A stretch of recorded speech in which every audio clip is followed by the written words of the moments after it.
एक 18 साल की लड़की एक कॉन्वेंट के डोर पर खड़ी है और अपने लाइफ का one of the most crucial decision लेने वाली है। इस लड़की को 12 साल की एज से ही ऑर्फनेज में नन्स ने संभाला हुआ था, बिकॉज उसकी माँ मर चुकी है और पिता छोड़ दिए। बट उसके पास यही मौका है ये डिसाइड करने का कि उसे नन बनना है या वर्ल्ड एक्सप्लोर करना है। वो लड़की कॉन्वेंट छोड़ने का डिसाइड करती है और एक अननोन वर्ल्ड में अपनी लाइफ बनाने की कोशिश करती है। यही लड़की आगे चलकर global fashion icon Coco Chanel बनने वाली है। कैसे ऑर्फनेज में रही हुई लड़की 20th सेंचुरी की मोस्ट फेमस फैशन डिजाइनर बन गई, और कैसे एक बिजनेस बिल्ड किया जो आज वर्थ ऑफ $1 बिलियन है। कैसे उसने 2 वर्ल्ड वॉर्स में सर्वाइव करते हुए प्रॉफिट कमाया despite being labelled as a Nazi secret spy. Well, गौर करने वाली बात है शनेल स्टोरी के 2 वर्जन्स हैं, एक जो शनेल बताती है, एक जो सच है। Welcome to the controversial life of Coco Chanel and the rise, fall and rise again of the fashion empire.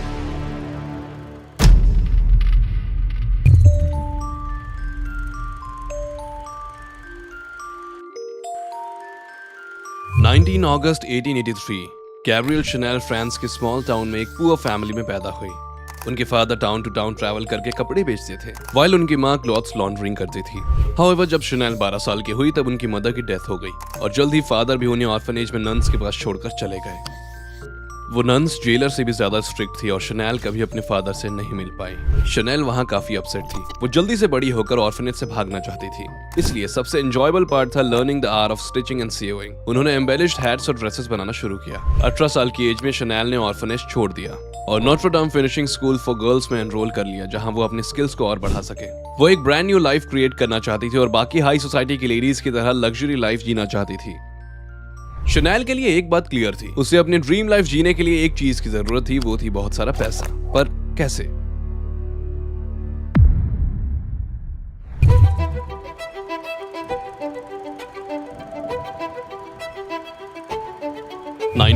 में शनेल के 20 साल के होते ही उन्हें सीमस्ट्रेस की जॉब मिल गई। ये काफी अच्छी जॉब थी। ये फैशन इंडस्ट्री में उनका छोटा सा स्टेप था। शनेल ऐसी जगह में काम करती थी जहां of duty soldiers frequently visit करते थे।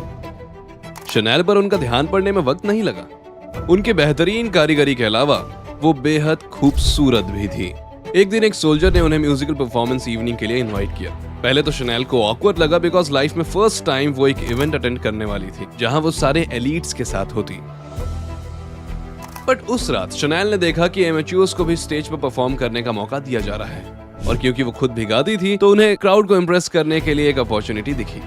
वो गाने लगी और इस वजह से उन्हें एक इवनिंग जॉब भी मिली जिसमें उन्होंने क्लब्स में गाना शुरू किया। कुछ का मानना है कि उन्हें कोको एज अ निकनेम दिया गया क्योंकि वो कई बार एक गाना गाते थे जिसके लिरिक्स में हु हैज सीन कोको आता था। शनेल ने एक बार बताया भी था कि उनका नाम कोको का फ्रेंच में मतलब है केप्ट वुमन। शनेल अपनी लाइफ के बारे में बताने वाली एक प्रीटी अनरिलायबल नरेटर है क्योंकि वो फ्रीक्वेंटली अपने पास डिटेल्स को बदलते रहती थी। वो लोगों को बताई कि वो अपने आंट्स के साथ बड़ी हुई है, ना कि ऑर्फनेज में। बट नाम कहीं से भी आए, गैब्रियल शनेल पर ये अच्छी तरह से जचता है। Yes, Coco Chanel. और फिर शनेल दिन में सीमस्ट्रेस का काम करती थी, working long hours creating various garments, और शाम को क्राउड्स के लिए गाना गाती थी।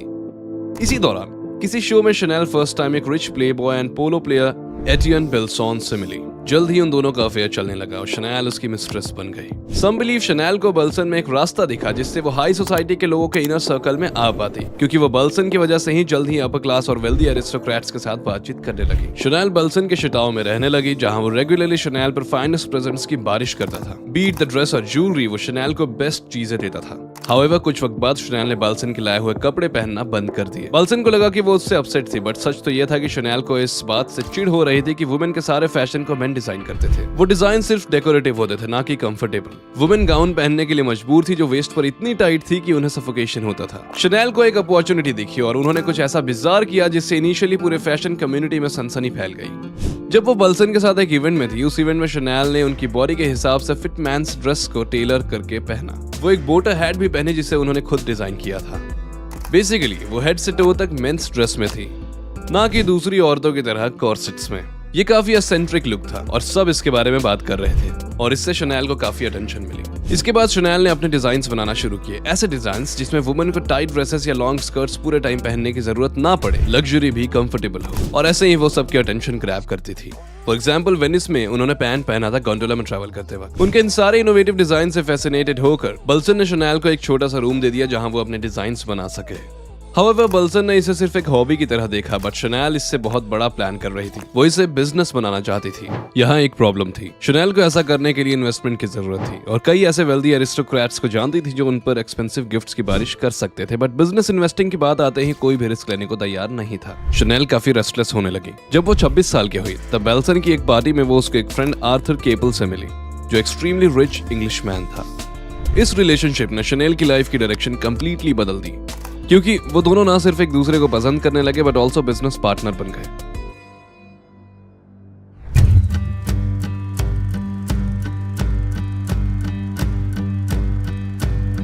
शनेल बेल्सन को छोड़कर केपल के साथ पेरिस चली गई। केपल ने शनेल का टैलेंट देखा और 1910 में उनके लिए पेरिस में एक स्मॉल स्टोर ओपन कर दी, जहां इनिशियली वो हैट्स बनाकर बेचती थी। केपल के इनिशियली पैसे डालने के बाद और अपने बिजनेस में एक्सपीरियंस लेने के बाद ये शनेल का टैलेंट ही था जो शॉप की सक्सेस में हेल्प कर रहा था। As her designs were unique and quickly become popular. उनके हैट्स दूसरे oversize fruit bowl decorative hats से अलग थे, जिसे फ्रेंच वुमेन पहले पहनती थी। थोड़े ही टाइम में उनकी डिजाइन सेंसेशन बन गई, क्योंकि हर फ्रेंच एक्ट्रेस और सोशलाइटी से पहनते थे। जैसे जैसे इनके हैट्स बिकने लगे और बिजनेस ग्रो होने लगा, शनेल लोगों को हायर करने लगी और अपने कैजुअल लग्जरी वियर इंट्रोड्यूस करने का डिसाइड किया। शनेल का एक ही विजन था, वो जल्द से जल्द रिच होना चाहती थी। उन्होंने जल्दी ये फिगर आउट कर ही लिया कि ऐसा करने के लिए फ्रेंच रिच या फेमस लोग ही बेस्ट ऑप्शन थे। शी रियलाइज्ड कि डोविल प्रिविलेज्ड लोग हैंग आउट करने या वेकेशन पर आते थे। सो शनेल भी केपल के साथ वहां बीच हॉलीडे पर चली गई। केपल के लिए तो बस ये रोमांटिक गेट अवे था, बट शनेल के लिए ये ट्रिप उनके फर्स्ट एवर बुटीक के लिए परफेक्ट लोकेशन ढूंढना था। ड्यूरिंग द ट्रिप उन्हें अपनी पसंद की जगह मिल गई और 1913 में house of Chanel official open हुआ। शनेल्स फर्स्ट कलेक्शन जर्सी फैब्रिक से बनाया गया था, जिससे उस वक्त मोस्टली मेंस अंडरवियर में यूज किया जाता था। पर इन जर्सी गारमेंट्स ने जल्द ही वुमेन्स फैशन में तूफान ला दिया because of their simplicity and functionality.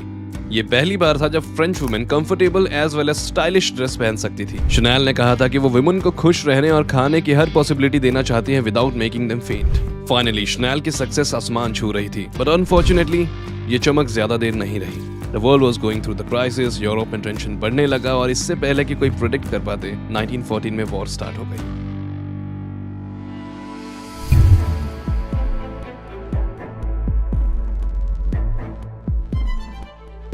During the war लोग basic resources like food and shelter पाने के लिए स्ट्रगल कर रहे थे, सो कोई भी लग्जरी फैशन खरीदने के बारे में नहीं सोच रहा था। शनेल का बिजनेस कोलैप्स हो गया। मेन बैटलफील्ड चले गए और उनके वाइफ्स ने डेली ग्राइंड संभाली। अब वुमेन फैक्ट्रीज में काम करने लगी, सो ऐसा कोई चांस नहीं था जहां वो फ्रिल्स और फेदर्स वाले ड्रेसेस पहन सकती थी। ऐसा सिचुएशन में कई लोगों ने क्विट कर दिया, बट शनेल ने टाइम की रिक्वायरमेंट को समझा और एक आइडिया पर काम करना शुरू किया। वो अपने डिजाइन्स में प्रैक्टिकल चेंजेस किए और अपने सिग्नेचर जर्सी मटेरियल का यूज करके daily wear collection for women launch किया, जो उनके जॉब्स के लिए सुटेबल था। उनकी जर्सी ड्रेसेस वर्कफोर्स वाले वुमेन के बीच ह्यूज हिट बन गई एंड बाय 1920 शनेल की रेपुटेशन और ज्यादा बढ़ने लगी। शनेल ने वॉर टाइम ऑब्स्टिकल्स को अपॉर्चुनिटी में बदल दिया। वो एक स्टेटमेंट दी, एक जनरेशन खत्म होते ही दूसरी जन्म लेती है, एक अपॉर्चुनिटी आती है और मैंने ग्रैब कर ली। शनेल की प्रोफेशनल लाइफ बहुत ही अच्छी चल रही थी, but rest of her life उतनी अच्छी नहीं थी।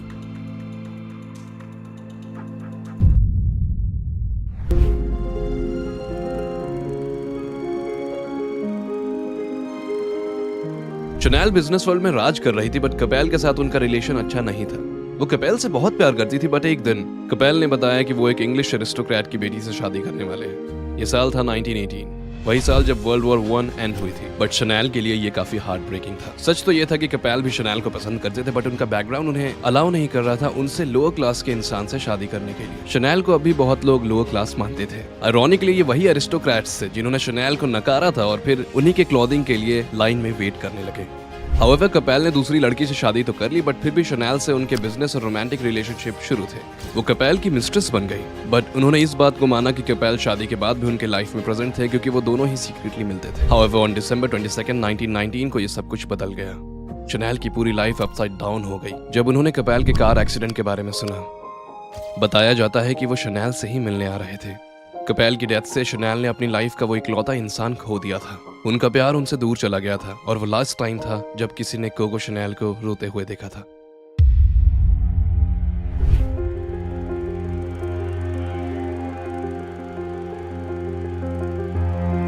शनेल अब लोनली और गुस्से में थी। वो उन एलिट्स से रिवेंज लेना चाहती थी जिन्होंने उन्हें केपल के डेथ के लिए अक्यूज किया था।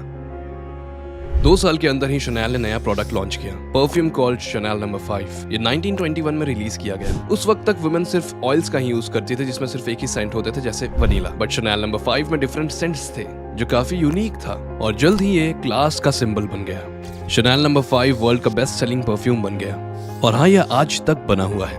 ये इतना आइकॉनिक था कि जब मैरिलिन मोनरो से पूछा गया कि वो क्या लगाती हैं तो उन्होंने बताया just a few drops of Chanel number 5।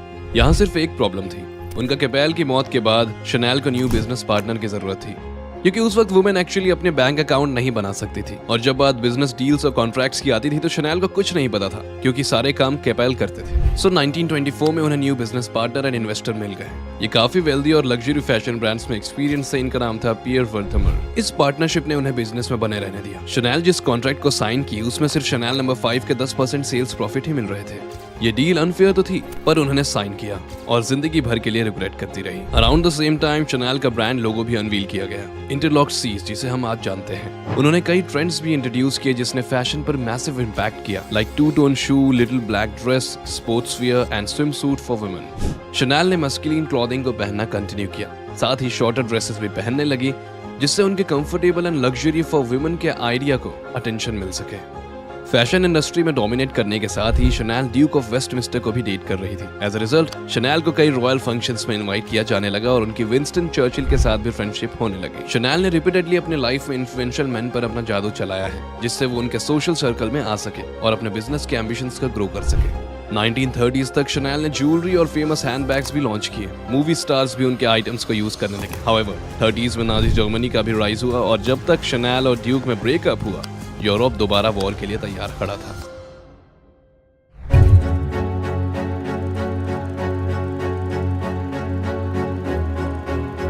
1940 में जर्मन आर्मी ने पेरिस में इन्वेड किया और पूरा सिटी पर कब्जा कर लिया। शनैल ने अपने स्टोर्स बंद कर दिए जिससे थाउजेंड्स ऑफ एम्प्लॉइज की जॉब चली गई। शनैल की बायोग्राफी के हिसाब से वो लेक जेनेवा भाग गई, बट ये सच नहीं है। वो पेरिस में ही थी और होटल रिट्स में रहने चली गई थी, पर इसी होटल में नाजीज ने हेडक्वार्टर्स सेटअप कर लिया जिससे शनैल वर्ल्ड वॉर 2 के दौरान उन्हीं के साथ रहने लगी।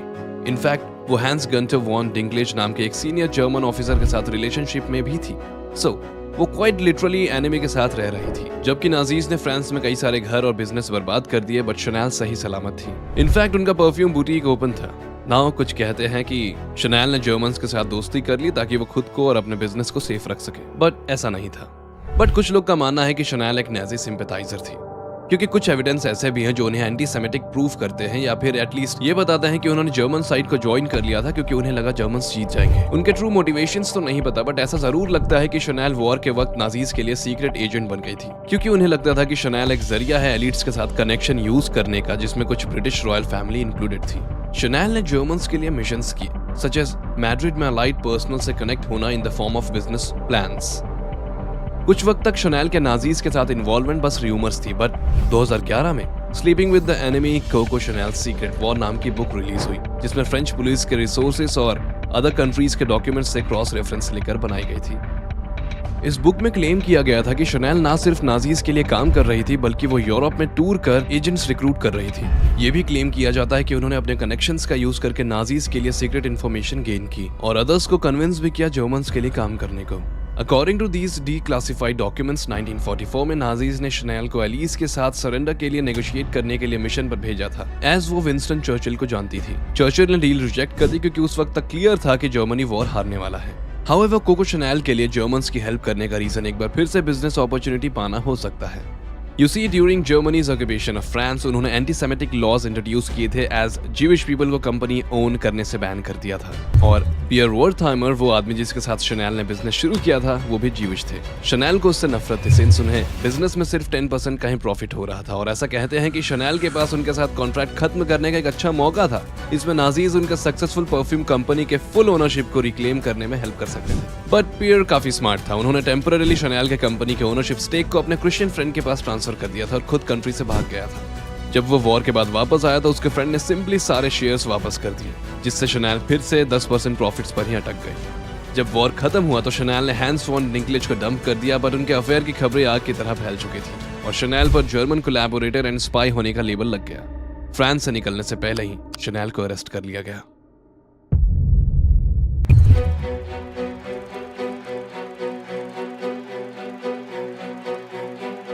वॉर के बाद थाउजेंड्स ऑफ पेरिशियंस को नाजीज की हेल्प करने के लिए अरेस्ट किया गया था, बट शनैल इसमें इंक्लूडेड नहीं थी। उन्हें क्वेश्चनिंग के लिए कस्टडी में लिया गया, बट लैक ऑफ एविडेंस होने के कारण उन पर कोई भी चार्ज नहीं लगाया गया। ये काफी अजीब था क्योंकि जर्मन ऑफिसर्स ने इस बात को एग्री किया था कि शनैल उनके लिए स्पाई का काम कर रही थी, बट शनैल को फ्रीली जाने दिया गया। एक ऑप्टिमिस्टिक थ्योरी यह है कि शनैल डबल एजेंट थी और वो सिर्फ नाजीज की हेल्प नहीं कर रही थी, बट इसका कोई एविडेंस नहीं है। सबसे पॉपुलर थ्योरी यह है कि विंस्टन चर्चिल ने शनैल को सेफ रखने के लिए पूरी तैयारी कर रखी थी, क्योंकि शनैल के पास बहुत सारी सेंसिटिव इन्फॉर्मेशन थी about high ranking British politicians, Royals और एलीट्स, और चर्चिल इसे अफोर्ड नहीं कर सकते थे। शक तो ये भी है कि शनैल अपने दूसरे हाई रैंकिंग कनेक्शंस और वेल्थ का यूज करके लोगों को ब्राइब करके नाजीज इन्वॉल्वमेंट के एविडेंस को कवर कर देती थी। हाउएवर, हम श्योर नहीं है। इस बुक के ऑथर ने इस सब्जेक्ट पर कहा है कि वो फिगर आउट नहीं कर पाए कि क्यों एलाइज ने शनैल को जाने दिया, बट इसमें ऐसा क्लेम्ड है कि शनैल ने एसएस चीफ के फैमिली को उनके बारे में पब्लिश ना करने के लिए पैसे दिए थे, सजेस्टिंग शनैल को वर्ल्ड वॉर 2 के दौरान जर्मन्स के साथ अपने इन्वॉल्वमेंट की बातें को कवर अप करना आता था। ऑफिशियली किसी तरह से चार्ज ना होने के बाद भी वॉर के बाद फ्रांस में शनैल की रेपुटेशन कम हो गई, क्योंकि र्यूमर्स बहुत थे शनैल के बारे में। उनकी रेपुटेशन खराब हो गई थी और उनके घर को तबाह कर दिया गया था। पेरिस में रहना उनके लिए खतरनाक था, सो वो स्विट्जरलैंड भाग गई और ऑलमोस्ट एक डेकेड तक वहीं छुपी रही। हाउएवर, शनैल फैशन में होने वाले इवोल्यूशन को ऑब्जर्व करती रही और जो भी उन्होंने देखा उससे काफी डिसअपॉइंट हुई। क्रिश्चियन डियोर के डिजाइन उन्हें सबसे ज्यादा परेशान कर रहे थे। डियोर स्टिफ और ऑर्नामेंटल ड्रेसेस बना रहे थे और शनैल को ये बिल्कुल पसंद नहीं आया। इवेंचुअली वो फैशन की दुनिया से ज्यादा देर तक दूर नहीं रह पाई। वो सोचती थी कि मॉडर्न वुमेन को उनकी जरूरत है, सो उन्होंने फैशन सीन में री एंटर करने का डिसाइड किया। वो अपने ब्रांड को फिर से बनाना चाहती थी। स्ट्रेंजली, ये पियर वर्थहाइमर ही था जिसने शनैल के कमबैक में हेल्प की। शनैल ने वॉर के वक्त तो कॉन्ट्रैक्ट खत्म करने की कोशिश की और बाद में अनसक्सेसफुल होने पर पियर पर केस भी किया। पियर जानता था कि उनके वापस आने से कंपनी पैसे बनाएगी ही बनाएगी। 1954 में 71 इयर्स की शनैल ने अपने फैशन ब्रांड को रीओपन किया, ऑलमोस्ट वॉर के 15 इयर्स बाद। बट जब ये ब्रांड रीलॉन्च हुआ, मीडिया खुश नहीं था। लोगों ने शनैल को माफ नहीं किया था। उन्होंने शनैल को रिजेक्ट किया और एक डिजास्टर कहा। फ्रांस में उनके न्यू क्लॉथिंग लाइन पर बैड पब्लिसिटी के अलावा कुछ नहीं था। हाउएवर, जल्द ही उनके डिजाइन्स अमेरिका पहुंचे, जहां लोग उनके दीवाने हो गए। शायद वो शनैल के नाजीज इन्वॉल्वमेंट के बारे में नहीं जानते होंगे, या फिर वो सब कुछ पीछे छोड़कर शनैल के कपड़ों को ज्यादा प्यार करते थे। सून शनैल्स क्लॉथिंग अमेरिकन सेलिब्रिटीज और हॉलीवुड एक्ट्रेसेस के बीच पॉपुलर हो गया। उस वक्त की प्रोमिनेंट वुमेन लाइक जैकी कैनेडी और एलिजाबेथ टेलर सब ने शनैल पहना था। डिस्पाइट ऑल ऑड्स, शनैल ने रिकवर कर लिया था। शनैल 75 की एज में भी सक्सेसफुल न्यू डिजाइन्स लॉन्च कर रही थी, like classic Tweed suit. But year 1971 में 87 की एज में शनैल की मौत हो गई। जल्द ही कार्ल लागरफेल्ड कंपनी के क्रिएटिव डिजाइनर पोजीशन पर आ गए और बिजनेस को और ग्रो करने में हेल्प किए। इंटरेस्टिंगली, शनैल कंपनी को आज भी वर्थहाइमर फैमिली ही ओन करती है, वाइल्स पियर को गुजरे अरसा हो गया अब उनके ग्रैंडसन ब्रांड को कंट्रोल करते हैं। उनकी नेटवर्थ $30 बिलियन है। End of course the house of Chanel भी एक एक्सट्रीमली फेमस ब्रांड के तौर पर कंटिन्यू हुआ and still around the globe prominent fashion designers को इंस्पायर करता है। शनैल की मार्केटिंग बहुत जीनियस है, जहां वो सिनेमैटिक मिनी फिल्म्स क्रिएट करते हैं जिससे आपको पता ही नहीं चलता कि आप एड्स देख रहे हैं। ऑफ कोर्स, शनैल के बिजनेस सक्सेस के बाद भी कंपनी के बारे में कई कंट्रोवर्सीज हुई। For example, the 2021 advent calendar, जिसे उन्होंने $825 में रिलीज किया था, जिससे इनकी काफी बदनामी हुई। इसमें स्टिकर्स और पिन जैसे चीज थे, जिससे कस्टमर्स को लगा कि ब्रांड उन्हें लूट रहा है। हाँ, ये तो कंपनी के फाउंडर के स्पाई होने और हिटलर को हेल्प करने वाले कंट्रोवर्सीज से कम ही है, बट स्टिल। अच्छा, मैं अगर आपसे एक क्वेश्चन पूछूं कि What should we think of Coco Chanel? इसमें कोई डाउट नहीं कि कोको शनैल को फैशन हिस्ट्री की some of the most influential creations के तौर पर एग्रीगेट किया जा सकता है। एक पायनियर, एक इनोवेटर भी, कंसीडरिंग पॉवर्टी में पैदा होकर, ऑर्फनेज में रहकर और लेवरेज कनेक्शन और जायंटिक बिजनेस बिल्ड करने तक का उनका सफर बहुत रिमार्केबल है। हाउएवर, आप कह सकते हैं कि ड्यूरिंग द वॉर उन्होंने वही किया जो उनके सर्वाइवल के लिए जरूरी था। एविडेंस सजेस्ट करते हैं कि वो नाजीज को एक्टिवली हेल्प कर रही थी, जिससे एक even more complicated ethical question rise होता है कि क्या कोको शनैल के एक्शंस आज कंपनी के रेपुटेशन को अफेक्ट करता है? क्योंकि ऑल्दो कंपनी का नाम उनके नाम पर रखा गया है और ऐसा भी नहीं है कि शनैल की फैमिली उनके बिजनेस को ओन करती है। सो क्या आप क्रिएटर को प्रेजेंट टाइम के कंपनी से सेपरेट कर सकते हैं? सबके ओपिनियंस अलग अलग हो सकते हैं, बट मैं कोको शनैल का कहा हुआ एक कोट बताना चाहूंगा, जो मेरा आज तक का सबसे रूथलेस एपिक कोट है, which is, I don't care what you think of me, I don't think about you at all. अब आपके लिए एक क्वेश्चन है, आखिर क्यों इतने सारे लग्जरी फैशन ब्रांड्स की कंट्रोवर्शियल स्टोरीज हैं? For example, the story of Versace, जिसमें मर्डर इन्वॉल्व है, ये बहुत ही क्रेजी है, जिसे स्क्रीन पर दिए हुए थंबनेल पर क्लिक करके आप अभी देख सकते हैं। I'll see you there. Cheers.